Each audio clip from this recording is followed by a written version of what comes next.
はい、一段落してですね、今焚き火やってます。むちゃくちゃ燃えてますね。いい感じで。うわで、ちなみに、手羽が残ってたので手羽焼いてます。はい。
やっと落ち着きました。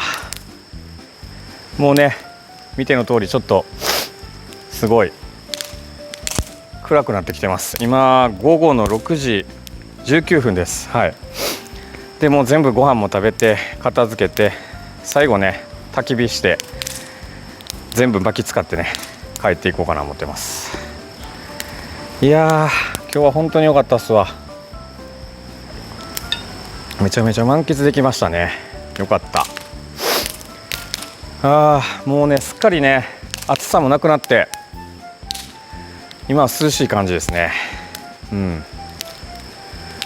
まあ薪結構まだあるんですけど、最後使い切って帰ります。